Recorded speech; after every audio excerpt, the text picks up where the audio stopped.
अस्सलाम वालेकुम। आज हम ऑक्सफोर्ड मॉडर्न इंग्लिश बुक 5 का एक यूनिट देखने जा रहे हैं जिसका नाम है flash of light. A flash of light. और हमेशा की तरह मैं आपसे कहूँगा कि उम्मीद करता हूँ आपने डिफ़िकल्ट वर्ड्स के मीनिंग निकाल लिए होंगे ताकि आपका सारा ध्यान लेसन अंडरस्टैंड करने की तरफ जाए और पास के पीछे आप ना भाग रहे हों।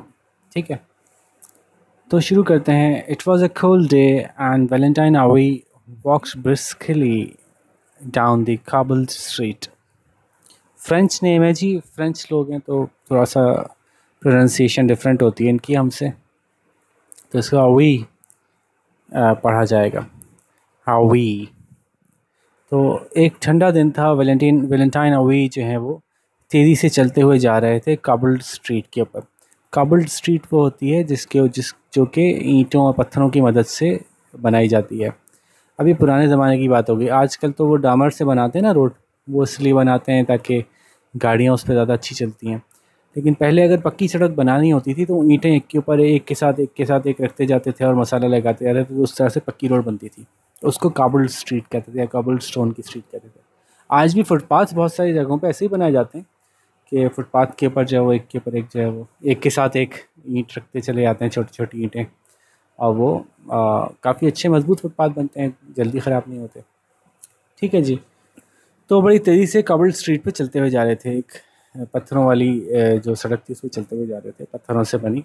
It was getting dark and he was in a neighbourhood he was not very familiar with. अंधेरा होता होता जा रहा था और वो एक ऐसे इलाके में थे। नेबरहुड वैसे तो पड़ोस को कहते हैं, लेकिन किसी इलाके को भी नेबरहुड कहते हैं। एक ऐसे मोहल्ले में थे, ये एक ऐसे मोहल्ले में थे जिससे बहुत ज़्यादा फेमिलियर नहीं थे, बहुत ज़्यादा आशना नहीं थे, जानते नहीं थे सब मोहल्ले के बारे में कि किस तरह का इलाका है, कैसे लोग रहते हैं, कुछ कोई चक्को चक्को तो नहीं मिल जाएगा, या रास्ता भी क्लियरली नहीं पता था उनको यहाँ का। He was on his way home and was thinking about the warm room and the glowing fire that would greet him on his arrival. वो अपने घर की तरफ जा रहे थे, घर के रास्ते में थे और सोच रहे थे कि हाँ कितना गरम गरम कमरा होगा मेरा जब मैं दाखिल होऊंगा, और वो आग जल रही होगी मेरे लिए, मेरे इंतज़ार में मेरा इस्तकबाल करेगी जलती हुई आग, और जब मैं वहाँ पहुँचूँगा। मतलब ये सर्दी के दिन थे तो सर्दी में दायरा गरम कमरा और आग वाला माहौल जिसमें कि आग तापने का मौका मिले, आतिशदान में आग जल रही हो, तो उसके बारे में सोचते हुए जा रहे थे। A carriage pulled by horses rattled past as Valentine reached the corner of the street. एक कैरेज जो है, एक घोड़ा गाड़ी, वो रुकी। एक एक घोड़ा गाड़ी जो कि जिसको कि घोड़े घसीट रहे थे, या घोड़ों की मदद से चलाई जा रही थी, वो खड़खड़ाती हुई इनके पास से गुजरी, इनके बराबर में से गुजरी और सड़क के कोने तक पहुंच गई। To avoid being trampled by the horses, he stepped back onto the pavement. और इस बात से बचने के लिए कि कहीं घोड़े उसको कुचल ना दें, तेज़ी से घोड़ा गाड़ी चलती हुई आ रही है, रात का वक्त है, हो सकता है मुझे ना देखें, तो ये जो पेवमेंट थी, वो जो फुटपाथ वाला एक जगह थी, उसके ऊपर वो पीछे हट के खड़ा हो गया ताकि ये घोड़े मुझे कुचल ना दें कहीं। Before Valentine could cross the road he heard a rustling sound behind him. इससे पहले कि वैलेंटाइन वो सड़क क्रॉस कर पाता, तो उसने अपने पीछे एक सरसराहट की सी आवाज़ महसूस की, जैसे किसी ने कपड़े हिले हों, किसी के कोई चीज़ अपनी जगह से हिली हो। He turned and saw in the shadows of a wide doorway a man standing with his hat in his hand. तो मुड़ा, उसने देखा एक चौड़े से दरवाजे के रास्ते में, अंधेरे के अंदर थोड़ा सा सायादार जगह थी, वहाँ पे वाज़े कुछ दिख नहीं रहा था। एक आदमी खड़ा था, उसके हाथ में उसका हैट था, उसकी टोपी उसके हाथ में थी। अच्छा, क्या बात हुई कि घर जो है वो इस तरह से हैं, थोड़ा सा मैं आपको कुछ हल्का सा ड्रॉ करके दिखा दूं कि ये सड़क है, सड़क के साथ जो है वो ये फुटपाथ है। ठीक है, फुटपाथ के साथ ये कुछ ग्रिल्स लगी हुई होती हैं, फिर यहाँ से सीढ़ियाँ चढ़ के एक घर का दरवाज़ा होता है, घर का दरवाज़ा भी ऐसे होता है, ये स्टेप्स हैं, सीढ़ियाँ चढ़ के आता है, फिर ये ग्रिल लगी हुई होती हैं, फिर यहाँ से सीढ़ियाँ चढ़ के घर का दरवाज़ा होता है। ठीक है, ऐसे ही जल्दी जल्दी में ड्राइंग कर रहा हूँ तो आप बुरा ना मनाइएगा कि ऐसी ड्राइंग कर रहा हूँ। ठीक है, फिर ये किसी और घर का दरवाज़ा होता है, और बाज़ औक़ात यहीं घर के दरवाजे इस तरह के होते हैं कि एक आर्च वे होती है, फिर आर्च वे के अंदर ऐसे थोड़ा सा पैसेज सा बनता है, फिर घर का दरवाज़ा होता है जिस पर आप नॉक करते हैं। ठीक है, तो इस तरह का ध्यान में रखिएगा अमाउंट। अब आप समझिएगा इस बात को कि ये घर में से नहीं निकला बंदा, बल्कि ये जब सड़क के किनारे से होते हुए सड़क क्रॉस करना चाह रहे थे, उन्होंने पीछे मुड़ के देखा तो एक घर के दरवाजे की जगह थी जहाँ से अंदर जाएं तो घर का दरवाज़ा आता है, लेकिन वो घर में से नहीं आ रहा था, बल्कि बंदा वो थोड़ा सा छुपा हुआ खड़ा था। ठीक है। ही turn and saw in the shadows, वहाँ अंधेरे के अंदर उसने देखा कि एक चौड़ी सी डोरवे थी, एक चौड़ा सा रास्ता था दरवाजे का, और उसकी आड़ में एक बंदा खड़ा था। A man standing with his hat in his hand, उसकी टोपी उसके हाथ में थी। और वो कर क्या रहा था, आगे देखिए। Please sir said the man, बराए मेहरबानी जनाब, spare some money for a poor blind beggar, कुछ पैसे अगर आप के पास इजाफी हों तो थोड़े से मुझे दे दीजिएगा, मैं बेचारा अंधा गरीब भिखारी हूँ। उस आदमी ने कहा स्पेयर सम मनी, मतलब कुछ पैसे मुझे दे दें, ये महज़ब अंदाज़ है कहने का। तो Valentine was a kind soft hearted man and had thought a lot about problems of blind people. Valentine जो है वो अच्छा खासा एक नरम दिल मेहरबान आदमी था। उसने पहले ही बहुत सोचा हुआ था इस बारे में कि अंधे लोग बेचारे कैसे ज़िंदगी गुजारते हैं, कितनी मुश्किल में। He had often wondered how he could be of help to the blind. उसने अक्सर ये सोचा करता था, या उसने अक्सर ये बात सोची थी कि ऐसा मैं क्या कर सकता हूँ कि अंधों की मदद कर सकूँ। ऑन हियरिंग दिस रिक्वेस्ट, उसकी ये इल्तिजा सुनकर, he at once removed one of his gloves, उसने फ़ौरन ही अपना एक दस्ताना उतारा, and put his hand into his pocket, और अपना हाथ अपनी जेब में डाला।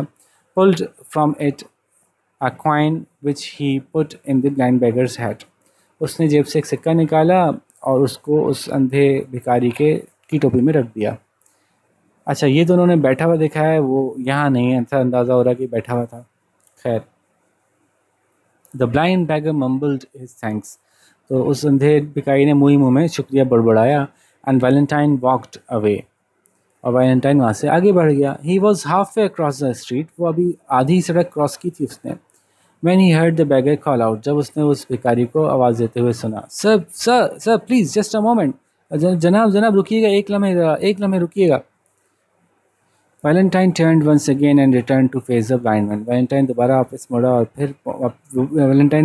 और वापस गया, उस आदमी के सामने पहुंचा, उस अंधे आदमी के मध्य मुकाबिल पहुंचा। Surely sir, said the beggar, who was an honest man. वो एक ऑनेस्ट आदमी था, एक बेईमान आदमी नहीं था, ईमानदार आदमी था।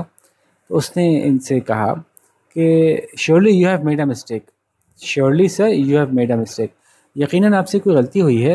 You have given me a franc instead of a sou, आपने मुझे सू के बजाय फ्रैंक दे दिया है। अब आगे समझ में आएगा कि क्या कहना चाह रहा है। आपने मुझे सू दे दिया है फ्रैंक के बजाय। वैलेंटाइन वॉज एस्टॉनिश्ड, वैलेंटाइन तो बड़ा हैरान रह गया। He was not surprised by the man's honesty, but by the fact that he could tell so quickly the difference between a franc and a sou. Valentine हैरान रह गया इस वजह से नहीं कि आदमी कितना ऑनेस्ट था, कितना ईमानदार था, बल्कि इस वजह से कितनी जल्दी इसने फ़र्क बता दिया कि जो मैंने सिक्का उसको दिया है वो फ्रैंक है या सू है। अच्छा, सू जो था वो एक छोटा सिक्का था, और फ्रैंक जो था वो बड़ा सिक्का था। बिल्कुल आप यूँ समझ लें कि अगर किसी के मुल्क में जो है वो 50 रुपये का भी सिक्का होता हो और 1 रुपये का भी सिक्का होता हो, तो किसी फ़कीर ने मांगा हो कि जी मुझे 1 रुपये का सिक्का दे दीजिए, और आपने गलती से उसको 50 रुपये का सिक्का दे दिया, और फ़कीर आपसे कहा ओ भाई आपने शायद गलती से दे दिया, ये 50 का सिक्का है, मुझे आप 1 का सिक्का देना चाहिए था आपको। तो ऐसा कुछ हुआ। तो असल में तो ये इसलिए हैरान हुआ कि इसने सिक्के को दे, दो अंधा था, देख तो सकता नहीं था, तो इसने कैसे पहचान लिया कि मैंने उसको फ्रैंक दिया या सू दिया। ठीक है, तो इतनी जल्दी फ्रैंक और सू में फ़र्क मालूम कर लेने पे ये हैरान था। How the fact that he could tell so quickly the difference between a franc and a sou, इस बात पे ज़्यादा हैरान था कि कितनी जल्दी ये फ़र्क बता सकता है एक फ्रैंक और एक सू का। How did you know that I had given you a Frank, तुम्हें कैसे पता चला कि मैं तुमको एक फ्रैंक दिया है, आस्क्ड वैलेंटाइन। तो फ्रैंक भी एक सिक्के का नाम है और सू भी एक सिक्के का नाम है फ्रांस में। तो वैलेंटाइन ने पूछा, ओह रिप्लाइड द बेगर, अरे it's enough for me to pass my finger over it, मेरे लिए बस ये काफ़ी होता है कि मैं उसके ऊपर से अपनी उंगली गुजार लूँ। तो सिक्के तो उभरे हुए होते हैं ना, तो उभरे हुए चीज़ के ऊपर से उंगली गुजरती है तो अंदाज़ा हो जाता है कि उस पर क्या लिखा हुआ है। This was like a flash of light in Valentine's head, Valentine के हेड के सर में ना बिल्कुल ऐसा लगा जैसे बिजली सी चमकी आइडिया की। तो ये बिल्कुल बिजली की तरह से चमकी थी ये बात उसके सर में। Valentine allowed the beggar to keep the franc although it was a great deal of money in those days। हालांकि फ्रैंक काफ़ी पैसे होते थे। एक फ्रैंक का मतलब काफ़ी पैसे होते थे उस ज़माने में। लेकिन वैलेंटाइन ने कहा उस भिखारी से कि तुम ये पैसे रख लो, कोई मसला नहीं है। As he continued his walk, he thought out to himself। जैसे उसने अपनी चहलकदमी जारी रखी तो उसने अपने आप से सोचा, if the blind can distinguish at the least touch a piece of money, why should they not distinguish a mark, a letter or a figure? अगर अंधे लोग सिर्फ एक छू के ही बता सकते हैं फ़र्क कि कौन सी चीज़ कौन सी पैसे का सिक्का कौन सा है, तो क्यों नहीं बता सकते, क्यों नहीं फ़र्क कर सकते वो किसी निशान में, किसी लेटर में, यानी अल्फ़ाबेट में, या कोई फिगर बनी हुई हो, कोई ड्राइंग हो, कोई शेप हो, तो उन शेप्स में क्यों नहीं फ़र्क कर सकेंगे। यानी अगर मैं छाप दूँ ऐसे करके ए, तो क्या वो महसूस नहीं कर सकेगा कि ए लिखा हुआ है। अगर मोटा मोटा उभरा हुआ ए लिखा हो तो in short they should be able to distinguish any sign so long as it is raised. तो मुख्तसर ये कि वो यकीनन उनको ये फ़र्क कर पाएंगे किसी भी निशान में, अगर बस ये ज़रूर होना चाहिए कि वो उठा हुआ हो, उभरा हुआ हो, तो वो उसमें फ़र्क महसूस कर लेंगे कि ये ए था या बी था या सी था या डी था। With this idea Valentine took home a blind boy who he find bagging at a church door. और इसी आइडिया के साथ वैलेंटाइन जो है वो एक अंधे लड़के को अपने घर लेके आया जो कि उसको मिला था एक चर्च के दरवाजे पे भीख मांगता हुआ। The blind boy became his first pupil. अंधा लड़का जो था वो उसका पहला शागिर्द बना। And learn very quickly how to read from raised signs. और उसने बहुत जल्दी सीख लिया कि कैसे पढ़ेंगे उभरे हुए निशानों को। अच्छा, वो उभरे हुए निशान ABCD नहीं थे, तो उसने इससे बेहतर कुछ हल तलाश किया कि मैं अगर यूँ डॉट लगाऊँ तो उसका मतलब ए समझना, और 2 डॉट लगाऊँ तो कुछ और मतलब समझना, और 3 लगाऊँ तो कुछ और मतलब समझना। तो इस तरह से करके उसने एक लैंग्वेज बनाने की कोशिश की। तो the blind boy became his first प्यूपिल। वो अंधा लड़का उसका पहला शागिर्द बना। एंड लर्न वेरी क्विकली, और बहुत जल्दी उसने सीख लिया how to read from raised signs, ये उभरे हुए अलामतों को कैसे पढ़ा जाता है। With the help of money donated by public, और लोगों ने जो पैसे वैलेंटाइन को डोनेट किए थे, यानी अतियात दिए थे, क्योंकि उसने मशहूर किया था लोगों में कि भाई मैं एक बड़ा ज़बरदस्त ये काम करने वाला हूँ अंधों के लिए, तो लोगों ने उसको पैसे दिए। तो वैलेंटाइन हुए was able to start a school for the blind. तो आखिरकार वैलेंटाइन साहब जो हैं वो अंधों के लिए एक स्कूल बनाने में कामयाब हो गए। Some years later a blind man called Louis Braille. कुछ सालों बाद एक अंधा आदमी, इसका नाम था लुई ब्रेल, जो 1809 से 1852 तक ज़िंदा रहा। वो भी एक फ्रेंचमैन था, ऑल्सो फ्रेंचमैन लाइक वैलेंटीन हुए। वो भी एक फ्रेंचमैन था वैलेंटीन हुए की तरह। उसने perfected a system of writing specially for the blind. उसने बड़ा परफेक्टली चीज़ों को इम्प्रूव करके, बेहतर बना के एक सिस्टम बनाया जो कि ख़ास तौर पे अंधों के लिखने के लिए था। This writing is called Braille, और उसी के नाम पे इस राइटिंग का नाम रखा जाता है ब्रेल। ठीक है, अच्छा जी।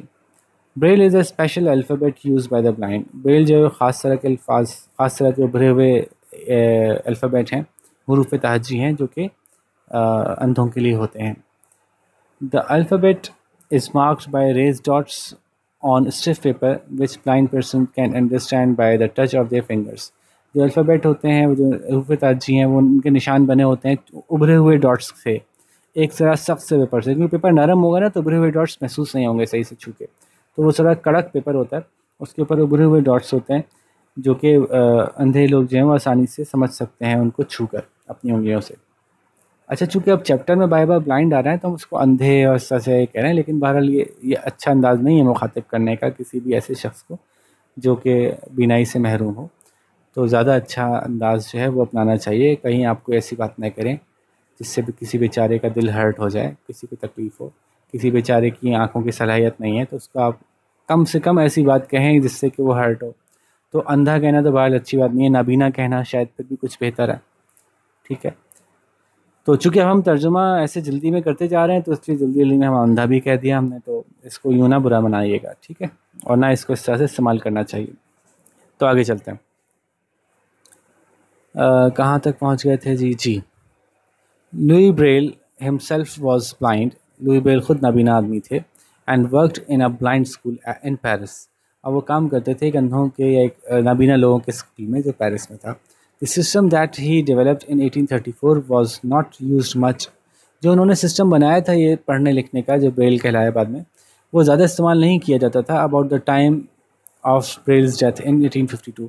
इनके मरने के वक्त तक भी उसको बहुत ज़्यादा नहीं अपनाया गया 1852 तक, जबकि इनका इंतकाल हुआ था। Each letter in the Braille alphabet consists of one or more raised dot। हर जो अल्फ़ाबेट है ब्रेल की लेटर में, ब्रेल की लैंग्वेज में, वो मुश्तमिल होता है एक या एक से ज़्यादा उभरे हुए डॉट्स पर। In the diagram on the next page, the small dots represent unraised marks and the large dot represents raised marks।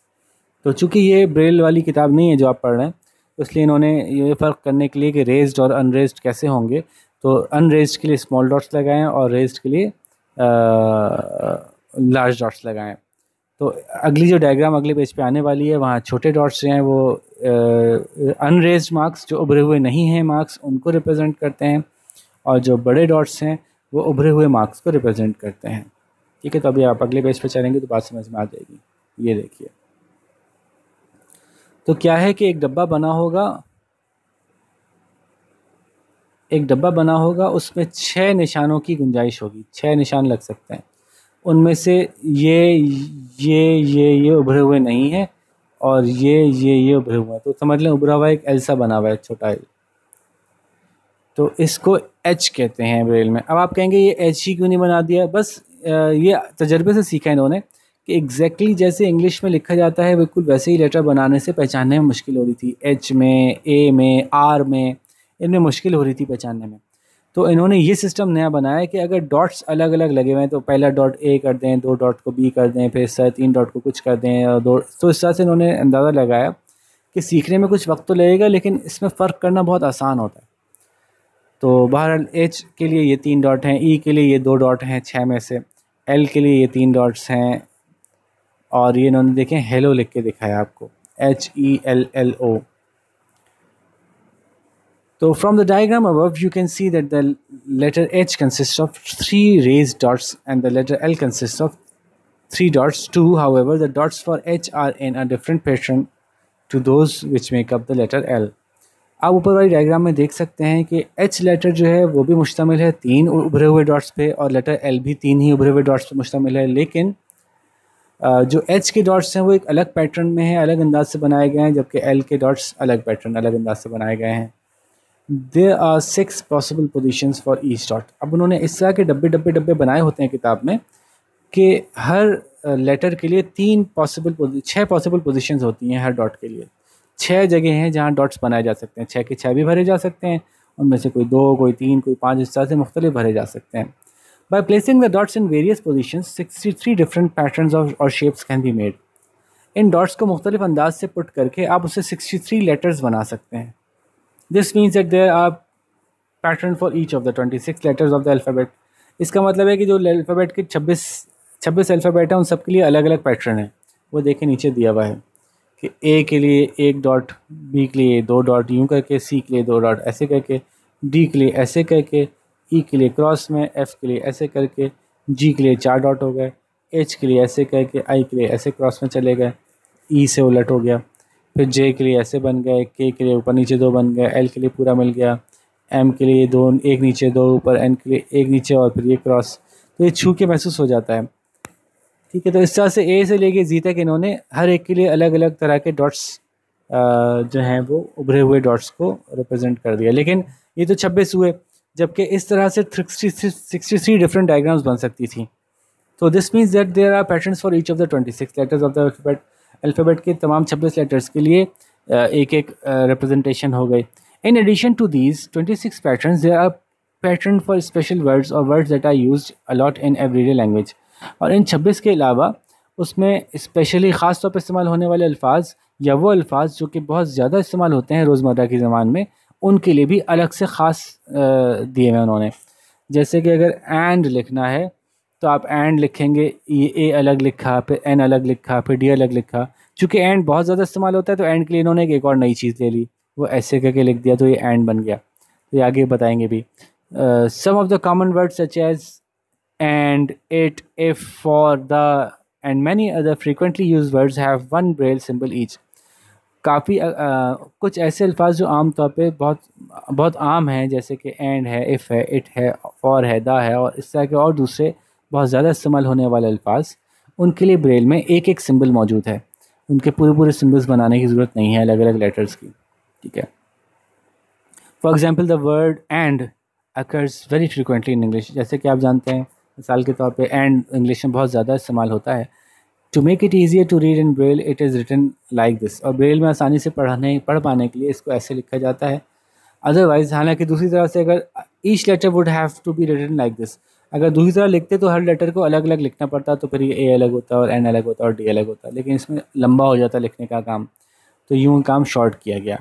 Books in Braille have to be quite thick, Braille की किताबें काफ़ी मोटी होती हैं, क्योंकि मैंने बताया ना पेपर थोड़ा कड़क होता है, तो कड़क पेपर को मेंटेन करने के लिए उसको थोड़ा मोटा बनाना पड़ता है। तो एक आम किताब जितनी पतली होती है, ब्रेल की किताब उससे दुगनी मोटी होती है, शायद उससे भी ज़्यादा।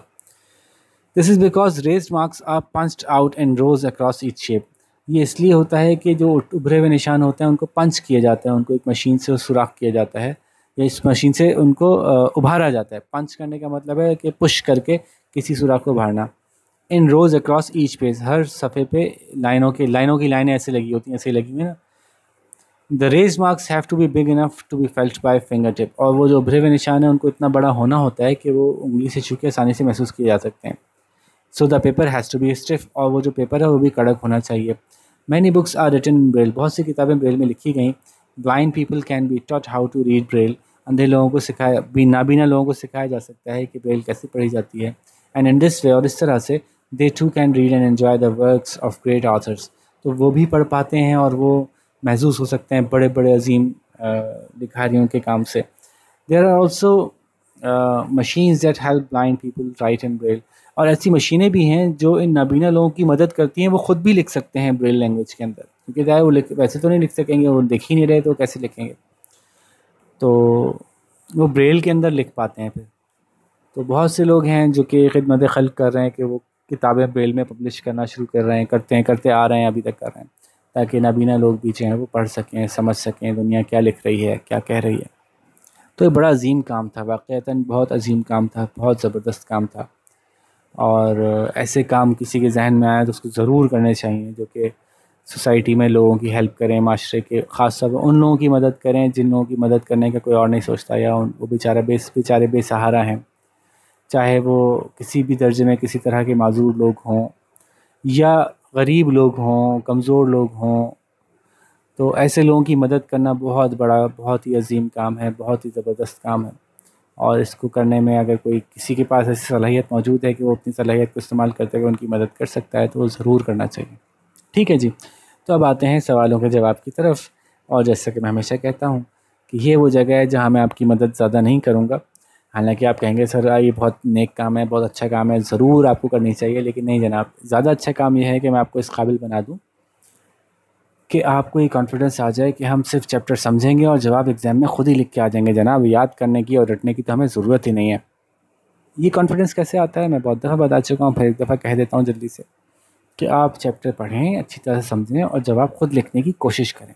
उसमें जो गलतियाँ हों किसी टीचर से करेक्ट करवा लीजिए, उन करेक्शंस की बुनियाद पे अगला चैप्टर पढ़ के उसके सवाल पहले से बेहतर बनाइए और फिर उससे बेहतर बनाइए। इस तरह से जब आप बुक के एंड तक पहुँचेंगे तो आपको खुद से जवाब लिखने आ चुके होंगे, और यूँ आपको याद नहीं करना पड़ेंगे एग्ज़ाम में, और ये बहुत बड़ा बर्डन रिलीज़ हो जाएगा आपका। ठीक है, तो इसलिए मैं अच्छी तरह से समझाऊँगा सवाल, कोशिश करें जवाब आप खुद बनाइए। ठीक है जी, तो शुरू करते हैं। Where was Valentine and what was he thinking. अच्छा, वैलेंटाइन और वैलेंटीन दोनों ही प्रोनाउंस किए जा सकते हैं। ठीक है, पीछे मैंने भी शायद आगे पीछे कभी वैलेंटाइन बोला होगा, कभी वैलेंटीन बोला होगा, दोनों प्रोनाउंसिएशन ठीक है, क्योंकि एग्जैक्टली हम वैसे भी इंग्लिश पढ़ रहे हैं तो फ्रेंच प्रोनाउंसिएशन वैसे ही थोड़ी सी मुश्किल होती है इंग्लिश बोलने वालों के लिए, खाली इंग्लिश बोलने वालों के लिए, या जिनको फ्रेंच नहीं आती उन लोगों के लिए। तो ऐसी सूरत में थोड़ी आगे पीछे गलती माफ़ हो जाती है, कोई बात नहीं, मान ली जाती है। फॉरेन लैंग्वेजेस के वर्ड्स की प्रोनाउंसिएशन में कुछ छोटी मोटी गलती हो जाए तो इतना बुरा नहीं मनाना चाहिए। So where was Valentine and what was he thinking about. Valentine किधर था और वो क्या सोच रहा था। वैलेंटीन जो है वो याद करें, वैलेंटीन वॉज क्या कर रहा था, अपने घर की तरफ जा रहा था और एक स्ट्रेंज नेबरहुड में था, और वो सोच रहा था अपने घर के बारे में कि मुझे जो है वो वापस जाके कितना मज़ा आने वाला है, गरम गरम कमरा और आग से मेरा इस्तकबाल होगा। तो ये सारी बातें आप लिख देंगे। Valentine was on his way to dash dash dash dash and he was thinking about his room and his dash dash dash dash. ठीक है।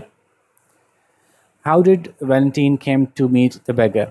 वैलेंटाइन की बेगर से कैसे मुलाकात हुई। तो क्या बात होगी, Valentine how did Valentine come to meet the beggar है, तो चूँकि सवाल में डिड है तो जवाब में आप इसको केम कर देंगे। तो Valentine came to meet the beggar, Valentine की मुलाकात ऐसे हुई बेगर से। ये इस कम का मतलब आया नहीं था कि वैलेंटाइन आया था बेगर से मिलने, नहीं, मुलाकात यूँ हुई कि Valentine come to meet the beggar का मतलब होगा वैलेंटाइन की मुलाकात यूँ हुई बेगर से। सो बहर जवाब है Valentine came to meet the beggar. और फिर आप आगे बताएंगे किस तरह से कि वो वहाँ से there was a carriage passing by, तो he had to step back. एक कैरेज गुजर रही थी ना, वो पीछे हटना पड़ा था, और फिर उसके पीछे जब वो वापस सड़क क्रॉस करने लगा तो पीछे से आवाज़ आई, एक फकीर ने उससे पैसे मांगे। ठीक है। फिर आप यहाँ पे लिखेंगे, पूछा सवाल, how much money did Valentine give to the beggar. तो आप जवाब इसका पूरा लिखेंगे that Valentine had given the beggar, Valentine ने बेगर को क्या दे दिया था, एक फ्रैंक दे दिया था, हालांकि वो एक सो देना चाह रहा था। ठीक है। How did the blind beggar know that the coin was what the coin was. Again सवाल में डिड है तो ये नो से न्यू हो जाएगा। तो the blind beggar knew what the coin was with the help of, किस तरह से उसने कर लिया था, अपने टच की मदद से ना, छू कर उसने महसूस कर लिया था कि जो उभरा हुआ रेज्ड पैटर्न था कॉइन का, उसको छू के उसने महसूस कर लिया था कि कॉइन कौन सा है, विच वॉज कौन सा था, एक फ्रैंक था और सू नहीं था। How was Valentine able to start a school for the blind. तो Valentine was able to start a school for the blind with the help of, किस तरह से कर पाया वो, लोगों के डोनेशंस, जेनरस लोगों के डोनेशंस की मदद से जो है वो स्कूल स्टार्ट कर पाया। Which are some of the common words that have their own braille symbol। तो ये आप लिख सकते हैं, पीछे दिया हुआ है, there are different common words which have their own braille symbol such as, और फिर जवाब लिख दीजिएगा। वो नहीं था it and उस तरह से जो उन्होंने कुछ चीज़ें बताई थी वो लिख दीजिएगा। तो आसान सवाल थे सारे। अच्छा, ये देखते हैं, there is a more difficult question, let's see how difficult it is। When Valentine first met the beggar, why did he give the beggar money। जब वैलेंटाइन की मुलाकात पहली दफ़ा फ़कीर से हुई तो उसने उसको पैसे क्यों दिए। तो अगर आप याद करें, when Valentine met the beggar, he gave, चूँकि सवाल में डिड है ना तो इसलिए हमारी वर्ब गिव से गिव हो जाएगी। He gave the beggar money because, और फिर आगे आप जवाब लिख दीजिएगा। क्या लिखेंगे, क्योंकि वो बहुत रहमदिल आदमी था, बहुत मेहरबान आदमी था, और ख़ास तौर पे उसको नाबीना लोग जो हैं वो बहुत ज़्यादा उनके बारे में सोचा करता था, उनके लिए फ़िक्रमंद रहता था। तो जब उससे एक नाबीना शख्स ने सवाल किया तो उससे रहा ना गया, उसने उसको पैसे दे ही दिए। ये बात आप यहाँ बता दीजिएगा। लेट्स सी कि आप में से कौन ज़्यादा अच्छा जवाब हमको बताता है। ठीक है। अगर आपको कोई टीचर ना अवेलेबल हो अपने जवाब करेक्ट करवाने के लिए तो आप मुझसे कमेंट्स में बता सकते हैं कि जी मैंने ये जवाब लिखा है, बताइए कुछ इंप्रूवमेंट की ज़रूरत है, तो मैं बता दूंगा। अदरवाइज़ आप मुझको ईमेल भी कर सकते हैं, मैंने अपना ईमेल एड्रेस भी आप लोगों के लिए अवेलेबल कर दिया। ठीक है जी। तो इसी के साथ आज का लेसन एंड करते हैं। उम्मीद है सारी बात समझ में आ गई होगी। वैसे चैप्टर आसान से ही था, और फिर किसी और अच्छे से लेसन के साथ मुलाकात करेंगे। अपना बहुत सारा ख्याल रखिएगा। अल्लाह हाफ़िज़।